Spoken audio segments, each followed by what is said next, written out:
Halo semuanya dan selamat datang lagi di Tanya Seputar Hukum ya. Dan untuk kali ini masih seputar hukum keluarga dan hukum perkawinan. Jadi pertanyaannya, jika istri mandul apakah suami bisa kawin lagi? Oke, mari kita analisis ya.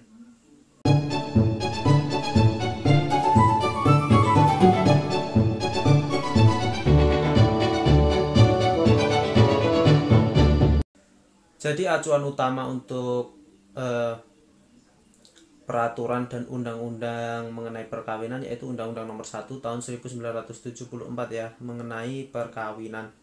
Di situ mengatur bagaimana tata cara perkawinan dan prosedurnya semuanya ya, pokoknya undang-undang acuan, dan juga mengatur mengenai eh, syarat-syarat poligami ya. Oke. Jadi undang-undang acuannya itu sudah mengatur secara jelas ya. Mari kita analisis di pasal 3-nya. Di pasal 3 ayat 1 di Undang-Undang Nomor 1 Tahun 1974 tentang perkawinan ya, pasal 3. Pada dasarnya asas seorang pria hanya boleh memiliki seorang istri. Jadi menurut undang-undang ini sangat dianjurkan seorang pria ini memiliki seorang istri, atau di undang-undang ini menganut sistem perkawinan monogami atau hanya boleh memiliki seorang istri.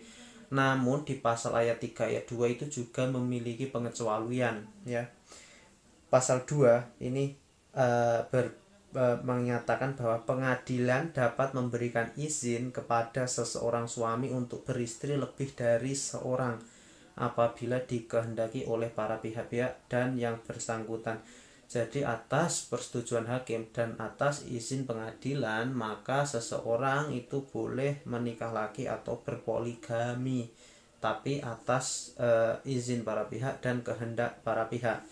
Dan untuk alasan-alasannya di sini di pasal 4 ayat 1, dalam hal seorang suami akan beristri lebih dari seseorang, ini syaratnya ya, sebagaimana tersebut dalam pasal 3 ayat 2 undang-undang ini, maka wajib mengajukan permohonan ke pengadilan daerah tempat tinggal. Jadi buat kalian yang ingin memiliki istri lebih satu atau poligami, silahkan kalian mengajukan ke pengadilan tempat kalian tinggal atau tempat kalian berdomisili.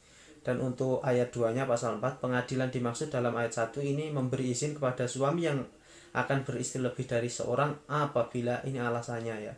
Alasan-alasan kalian boleh berpoligami. Yang pertama, istri tidak bisa menjalankan kewajibannya sebagai istri. Kewajiban sebagai istri itu ya semuanya, mungkin istrinya males atau kewajiban istri nanti bisa dimaknakan banyak ya. Yang kedua, istri mendapat cacat badan penyakit yang tidak dapat disembuhkan.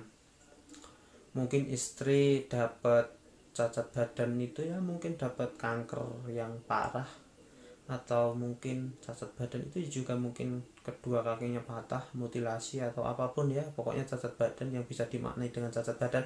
Dan yang ketiga, ini sesuai pertanyaan, istri tidak dapat melahirkan keturunan atau istri mandul. Itu salah satu alasan ketika kalian mengajukan permohonan untuk poligami ya. Ini salah satu, ada 3 syaratnya. Dan di pasal 5, untuk dapat mengajukan permohonan ke pengadilan sebagaimana yang dimaksud dalam pasal 4 ayat 1 undang-undang harus memenuhi syarat-syaratnya berikut ya.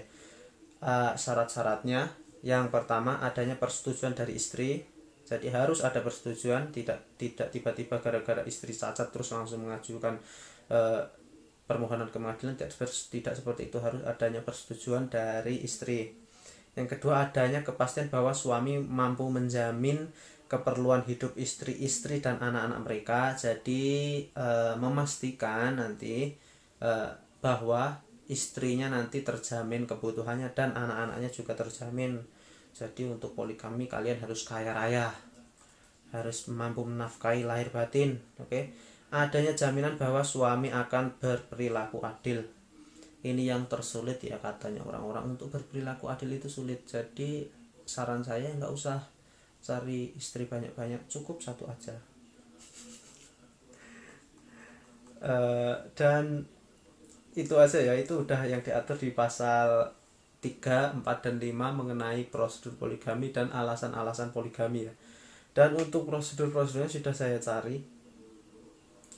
Walaupun sebenarnya undang-undang kita itu menganut monogami ya, disarankan lebih baik memiliki satu istri, namun ada unsur-unsur ketika alasan-alasan tersendiri ketika itu tadi ya, istri cacat, istri tidak bisa menjalankan sebagai kewajibannya seorang istri, dan mengalami kemandulan atau tidak bisa memberikan keturunan, itu bisa menjadi alasan untuk kawin lagi.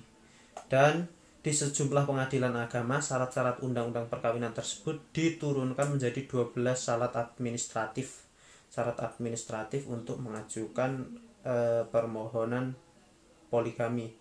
Yang pertama, surat permohonan rangkap 4. Surat permohonannya ya, surat permohonan kalian akan melakukan poligami, fotokopi KTP permohonan, KTP istri dan KTP calon istri ya. Jadi KTP istri lama dan KTP istri baru kalian. Dan yang ketiga, fotokopi kartu keluarga pemohon, fotokopi buku nikah pemohon. Jadi buku nikah kalian nanti ada 2, kalau istrinya 3 dapatnya 3. Surat keterangan status calon istri dari desa bila belum pernikah atau masih perawan, atau itu surat keterangannya itu istrinya masih menikah, perawan atau apanya ya, dari desa.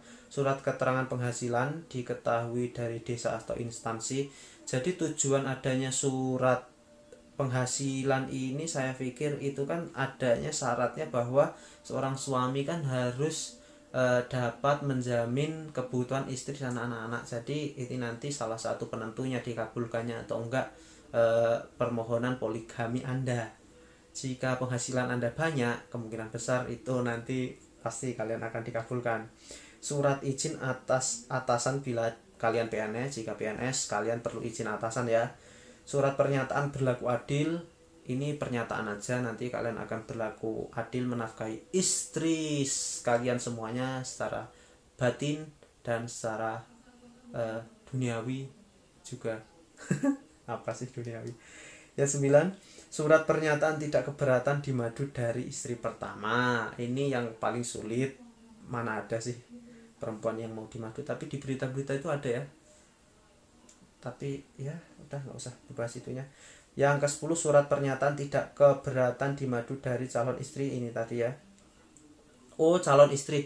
Jadi untuk istri kedua itu juga ada surat keberatannya mengenai dia tidak akan keberatan jika menjadi istri kedua, itu juga salah satu syaratnya. Dan 11, surat keterangan pemisahan harta kekayaan. Jadi nanti ada pemisahan harta kekayaan antara istri pertama dan istri kedua. Oh ya, nanti untuk video selanjutnya kita membahas mengenai harta kekayaan ya setelah pernikahan itu seperti apa. Dan untuk yang ke-12, membayar pajak biaya perkara. Saya pikir nanti untuk keputusan dari pengadilan ini juga ada sidangnya ya nanti ya, permohonannya ini nanti. Jadi itu aja buat kalian yang memang pengen poligami, kalian pikir-pikir dulu. Tapi kalau istilah kalian setuju ya silahkan. Oke, terima kasih banyak. Dah.